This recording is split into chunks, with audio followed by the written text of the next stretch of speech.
ব্যক্তি। 116 জন আলেমকে তাদের ইমেজকে ধূলিসাৎ করে দেওয়ার জন্য তারা তদন্তের আগে প্রকাশ করেছে নামগুলো। এটা একটা সবচেয়ে বড় অপরাধ করেছে তারা। এতগুলো আলেমের চরিত্র হননে তারা দ্বিধাবোধ করলো না।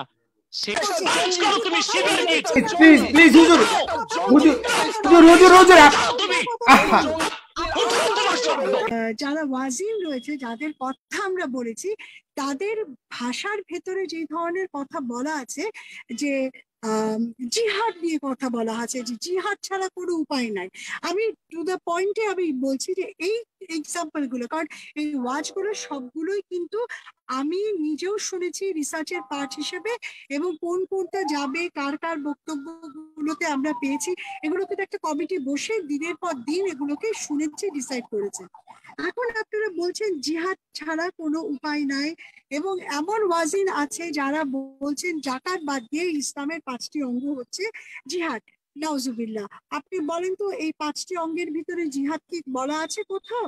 আপনি এত মুফতি, এত বড় মুফতি, আপনার প্রতি সম্মান আছে আমাদের সকলের, আপনি একটু বলেন এই ধরনের কথা কি, এটা কি কোথাও বলা আছে? আমরা কিছু ওয়াজিনদের সম্পর্কে বলে থাকি যে তারা কিন্তু বিদেশ ছড়াচ্ছে, সাম্প্রদায়িক আঘাত হানার জন্য বিভিন্ন ভাবে কথা বলছে, জিহাদের কথা বলছে বারবার।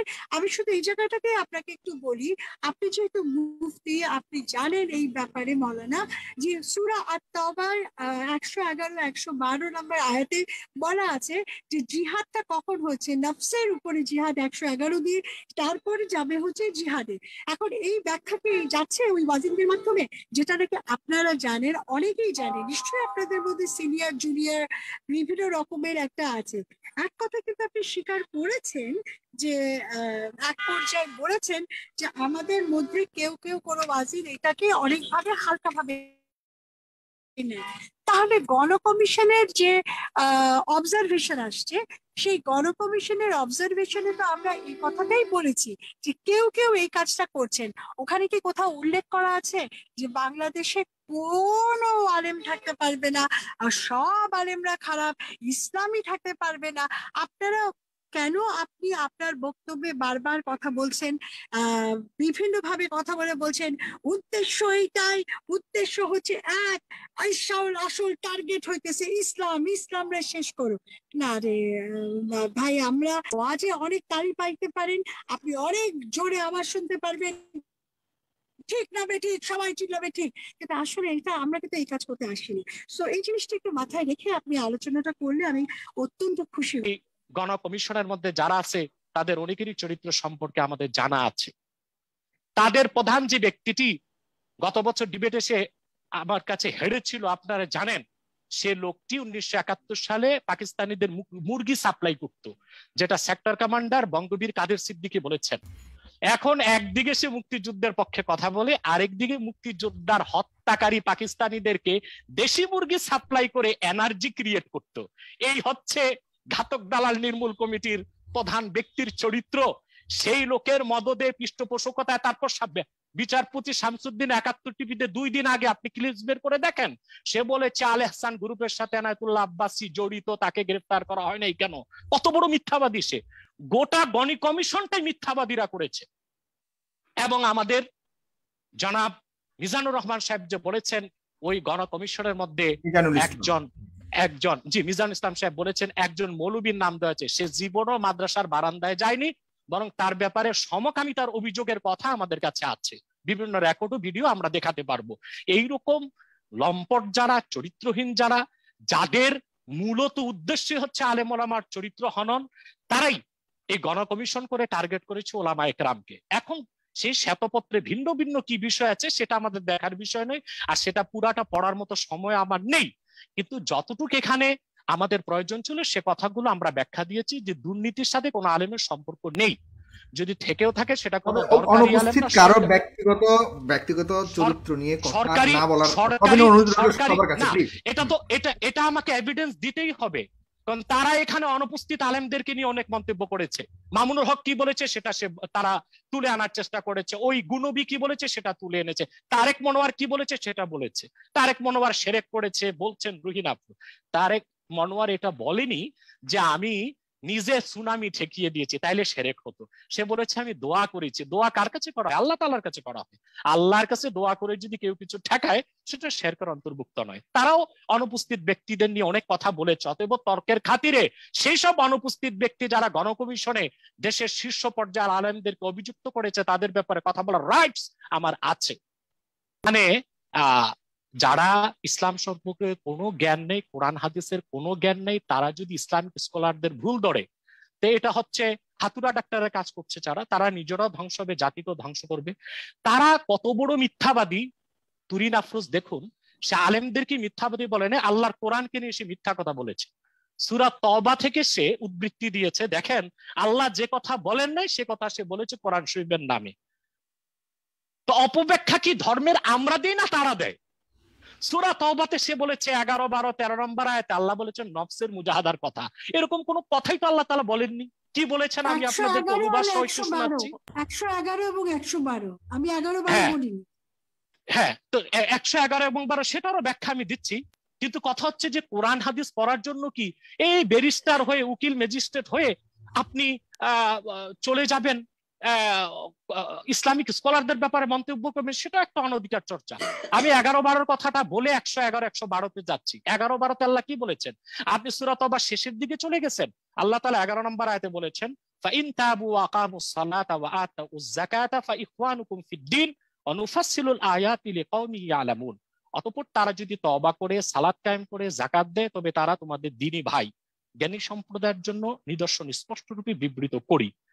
আল্লাহ 12 নম্বর আয়াতে বলেন ওয়া ইন্নাকাসু আইমানাহুম মিন বাদি আহদিহিম ওয়া তাআনু ফি দীনিকুম ফাকাতিলু আইম্মাতাল কুফর ইন্নাহুম লা আইমানা লাহুম লাআল্লাহুম ইয়ানতাহুন। তাদের চুক্তির পর তারা যদি তাদের প্রতিশ্রুতি ভঙ্গ করে এবং তোমাদের দিন সম্পর্কে বিদ্রূপ করে, তবে কাফিরদের প্রধানদের সঙ্গে নেতা যারা, তাদের সাথে যুদ্ধ করো। এরা এমন লোক যাদের কোনো প্রতিশ্রুতি রইল না, যেন তারা নিবৃত হয়। আল্লাহ তাআলা জিহাদকে রহিত করেননি। জিহাদের কথা স্পষ্ট কোরআন ও হাদিসে আছে, তবে জিহাদের নীতি নির্ধারণ করবে কি সেটা দেখার বিষয়।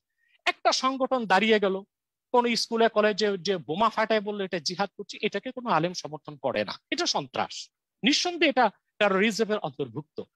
জিহাদের আয়াতগুলো বাকিগুলো পড়েন নাই কেন? আল্লাহ তাআলা স্পষ্ট বলেছেন ইন্নাল্লাহা ইউহিব্বুল্লাযীনা ইউকাতিলুনা ফি সাবিলিহি সাফফান কাআন্নাহুম বুনিয়ানুম মারসুস। যারা সত্য প্রতিষ্ঠায়, যারা শিরক ও কুফরকে মুক্ত পৃথিবী গড়ার জন্য, ইনসাফ প্রতিষ্ঠার জন্য, নারীর অধিকার প্রতিষ্ঠার জন্য, নির্যাতন বন্ধের জন্য, স্বাধীনতা সার্বভৌমত্ব রক্ষায় যারা জিহাদে কেতালে সারিবদ্ধ হয়ে দাঁড়িয়ে যায় সীসাগলা প্রাচীরের মধ্যে, আল্লাহ তাদেরকে ভালোবাসেন। এবং আল্লাহ তাআলা কোরআন শরীফে বলেছেন ওয়াকাতিলুহুম হাত্তা লা তাকুনা ফিতনা ওয়া ইয়াকুনা দ্বীনু কুল্লুহু লিল্লাহ। তাদের সাথে তোমরা লড়াই করো, কেতাল করো যতক্ষণ পর্যন্ত সন্ত্রাস নির্মূল না হয়। জমিন থেকে, ভূপৃষ্ঠ থেকে সন্ত্রাস নির্মূল করার জন্য কেতাল ও জিহাদকে কিয়ামত পর্যন্ত আল্লাহ বাকি রেখেছেন। এখন সেই একটি নাম সর্বস্বহীন, কোনো ভিত্তি নাই, কোনো বেস নাই, এরকম কেউ একটা জিহাদি সংগঠন করে সে তার কাজকর্মকে জিহাদ বলবে, কেতাল বলবে, সেজন্য কোনো বিবেকবান মানুষ জিহাদ বা কেতালকে অস্বীকার করতে পারে না, কটাক্ষ করতে পারে না। উনি বলছি হুজুর আসছি আপনার কাছে। হুজুর আপনি আপনার সময় প্রয়োজনে না একটু পরে একদম বই দেখায় দিব তাকে নির্জম মসজিদ। জি ঠিক আছে হুজুর, না ঠিক আছে হুজুর আমি আপনার কাছে আসছি। হুজুর আপনার কাছে আসছি আমি। না হুজুর না প্লিজ আমি না ঠিক আছে না হুজুর না ঠিক আছে প্লিজ না হুজুর অনেক বলতে দিন।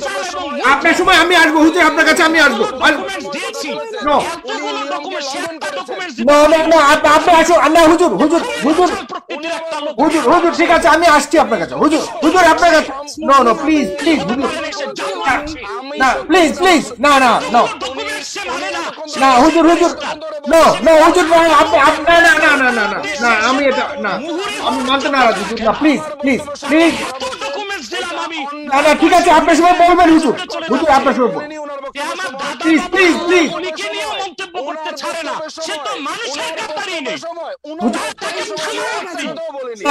না ঠিক আছে না হুজুর আপনার কাছে আসছি। না আপনার কাছে আসছি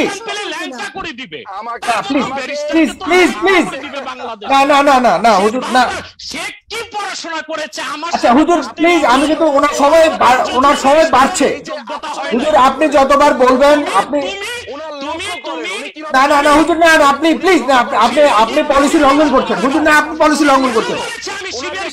না না ঠিক আছে, আপনি আপনার সময় বলবেন। না না না, সে তার কথা বলছে, মানুষ বিচার করবে, আপনি আপনারটা বলবেন।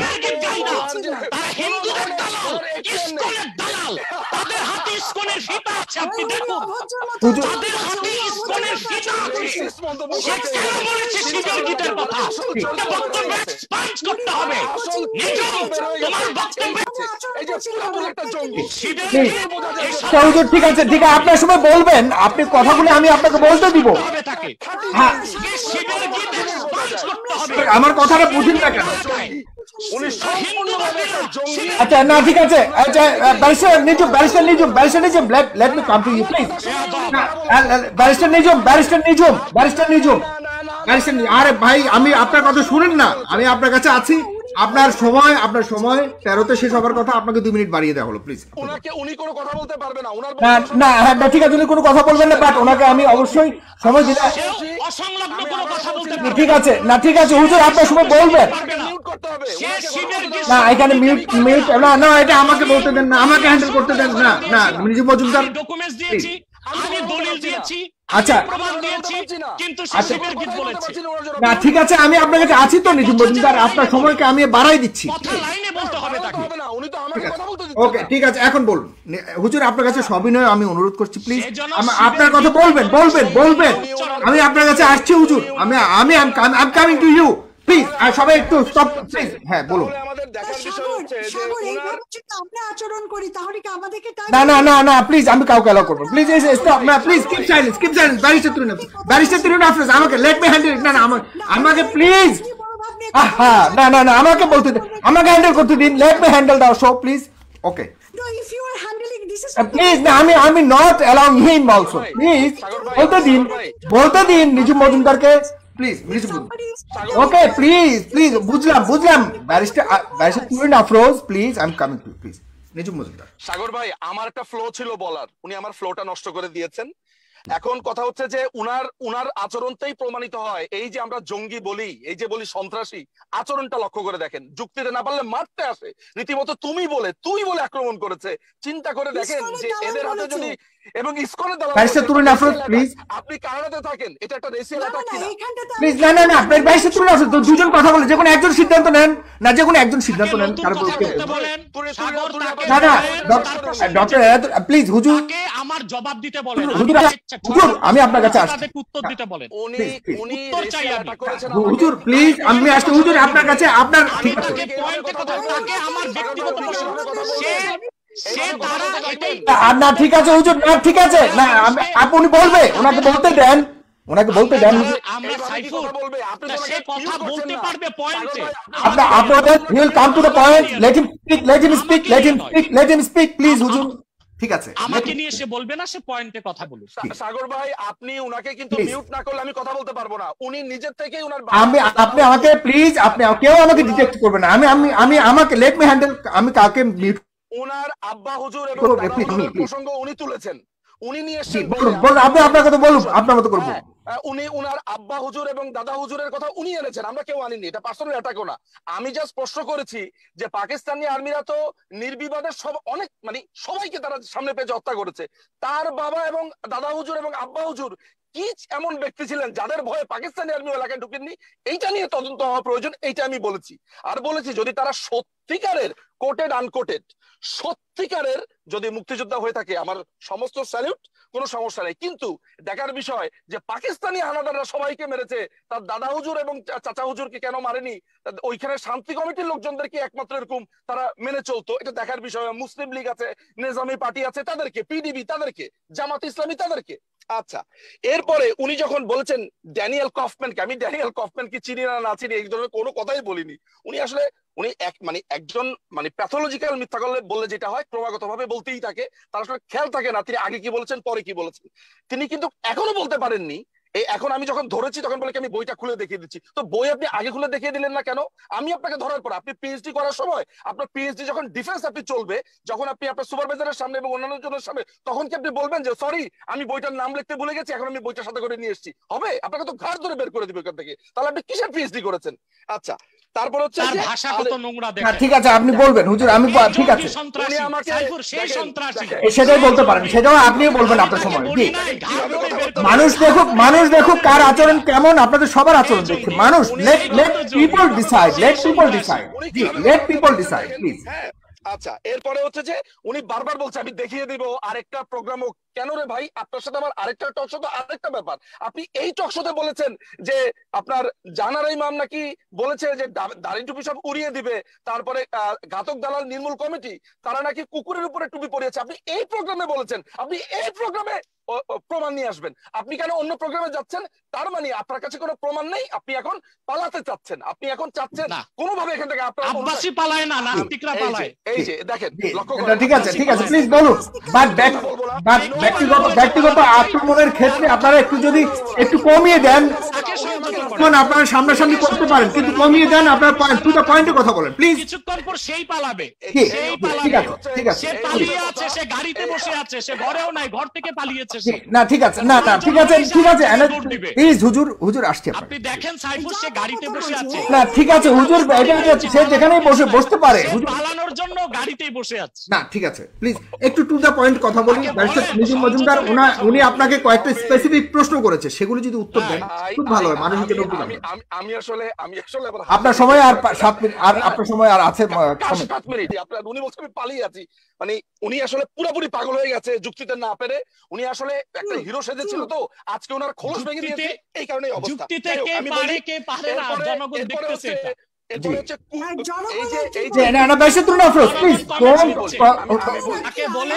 ঠিক আছে, আচ্ছা প্লিজ নিজুম মজুমদারকে বলতে দেন না। ব্যারিস্টার তুলিন আফরোজ কাঠের চশমা খুলে তাকে কমেন্টস করতে বলে। আচ্ছা জি হুজুর ডক্টর এনায়েতুল্লাহ আব্বাসী, আপনার কাছে আমি আসছি প্লিজ, আবার আসবো আমি 10 মিনিট পর সবার কাছে। জি আচ্ছা, নিজুম মজুমদার বলতে থাকুন please. Why you are waiting to response? তার আব্বা দাদারাও পালায়। আমি আমার এখানে কাউকে মিউট করার পলিসি নেই। ব্যারিস্টার উত্তর আফরোজ প্লিজ। এর আগে আমাকে করেছেন, আপনি ওকে কেন মিউট করেন? না আমি কাউকে, এই যে তুই আচ্ছা নিজুম মজুমদার আমার সাথে কি আমি না করছি, আপনি বলুন। আমি ওনাকে 100 বার, আচ্ছা আপনি দেখছেন না আমি ওয়ার্নিং করছি না, আশ্চর্য ব্যাপার। আমি ওনাকে 100 বার ওয়ার্নিং দিয়েছি, আপনাকেও দিয়েছি। আমাকে কেন দিবেন? আমি কি মূলত এখানে আমাদের নিজুম মজুমদার সাহেবের কিছু কথার উত্তর শুরুতেই দিতে হচ্ছে। পালানো তো আমার ক্ষেত্রে তার সাজে না বলাটা, কারণ আলহামদুলিল্লাহ আল্লাহর হাবিব নবীজি মুহাম্মদ সাল্লাল্লাহু আলাইহি সাল্লামের জুতা মোবারকের সাদকায় আজ পর্যন্ত অবিশ্বাসী সংশয়বাদী যারাই এসেছে তারাই পালিয়েছে, আমি পালাইনি। আজকে আমার অ্যাপয়েন্টমেন্ট ছিল এভার কেয়ারে হসপিটালে, আমি সেটাকে ক্যান্সেল করেছি শুধু আপনারই লাইভ ডিবেটে আসার জন্য। আর উনি কিন্তু একটু আগে বলেছেন আর 2 ঘন্টা হয়ে গেছে, যেতে হবে, সমুদ্র পাড়ে যাবেন উনি, এরকম কথা অলরেডি আমার ফ্যামিলির সাথে আছি। আচ্ছা প্লিজ নিজুম মজুমদার প্লিজ না ঠিক আছে, সাথে সাথে আনসার করার দরকার নেই। আপনারা যদি কথা বলেন তাহলে ওনাকে আবার সময় বাড়িয়ে দিতে হবে। আর এই সময় শেষ করুন। আরো 2 ঘন্টা ডিবেট চললো, আমি যেতে চাইবো না, কারণ এটা আমি আমার উম্মাহের পক্ষে সবচেয়ে বড় দায়িত্ব বলে মনে করে থাকি।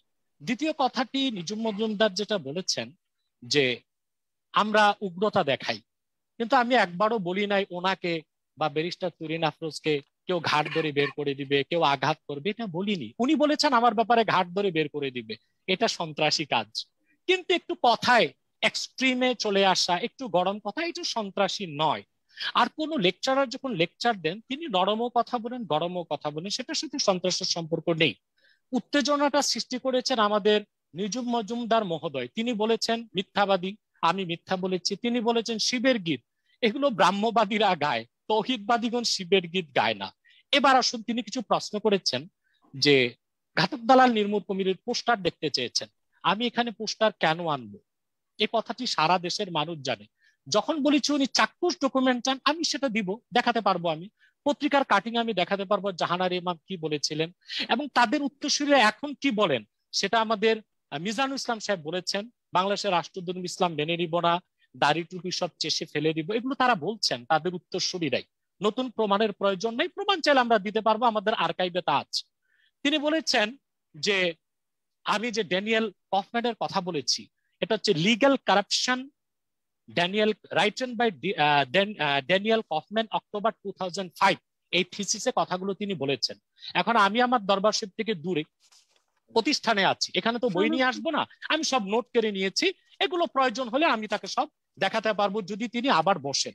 এবার আসুন, তিনি দাদা হুজুর আব্বা হুজুরের কথা প্রসঙ্গে বলেছেন যে পাক বাহিনীরা আমার দাদা হুজুর আব্বা হুজুরকে কিছু করেন নাই কেন, তারা কি পাক বাহিনীর পক্ষে ছিলেন? তো তার কাছে প্রশ্ন করি, তিনি তো খুব জ্ঞানী মানুষ। আমাদের প্রাণপ্রিয় নেতা স্বাধীনতার স্থপতি বঙ্গবন্ধু শেখ মুজিবুর রহমান 9 মাস কোথায় ছিলেন স্বাধীনতা যুদ্ধে?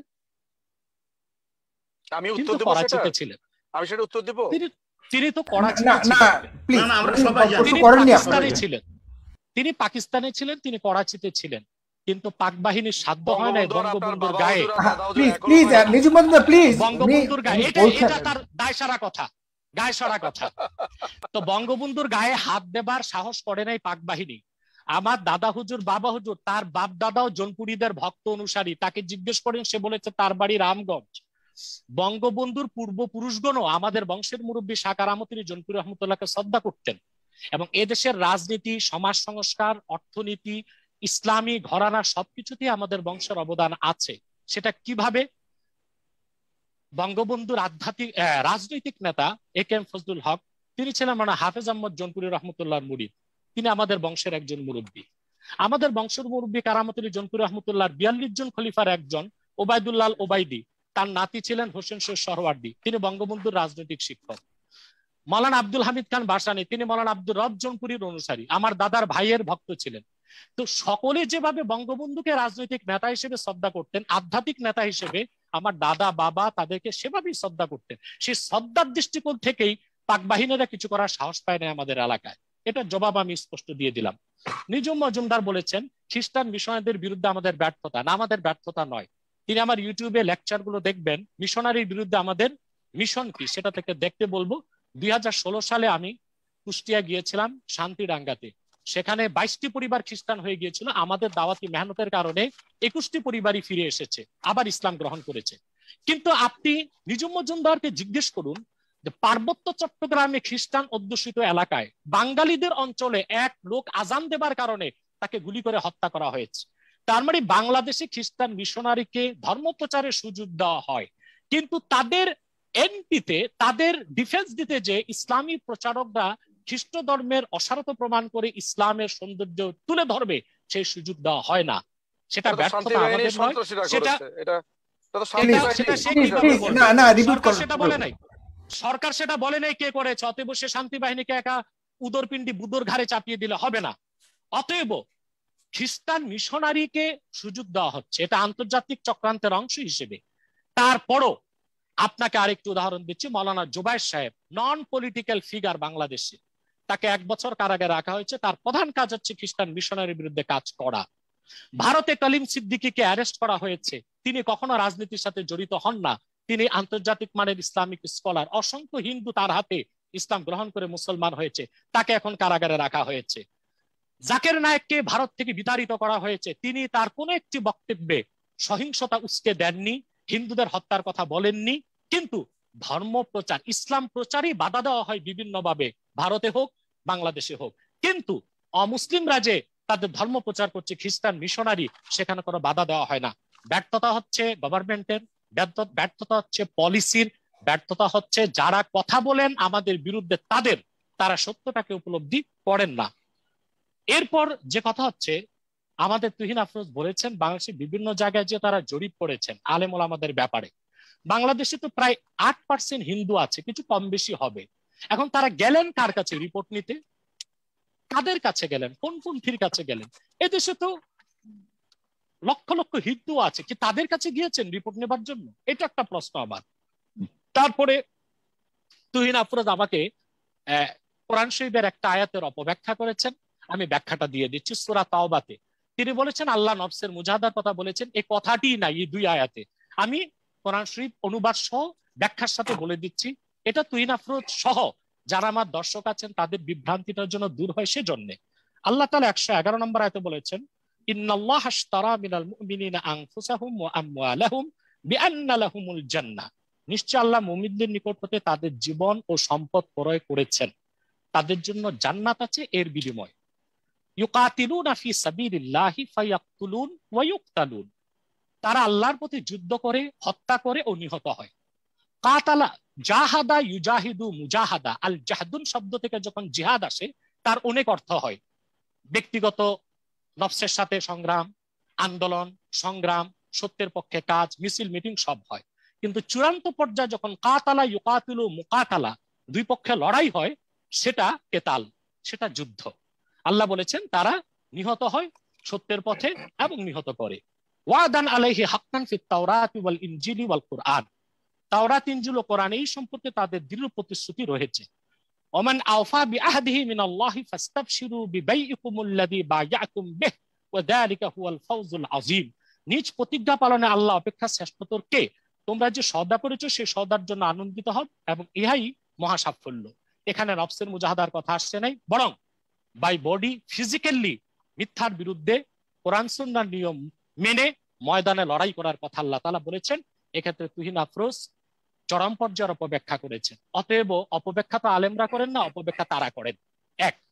দ্বিতীয় হচ্ছে 112 নম্বর আয়াতে আল্লাহ বলেছেন, আত-তাইবুন আল আবিদুন আল হামিদুন আস-সাইহুন আর-রাকিউন আস-সাজিদুন আল আমিরুনা বিল মারুফ ওয়ান নাহুনা আনিল মুনকার ওয়াল হাফিজুনা লিহুদুদিল্লাহ ওয়া বাশশিরিল মুমিনিন।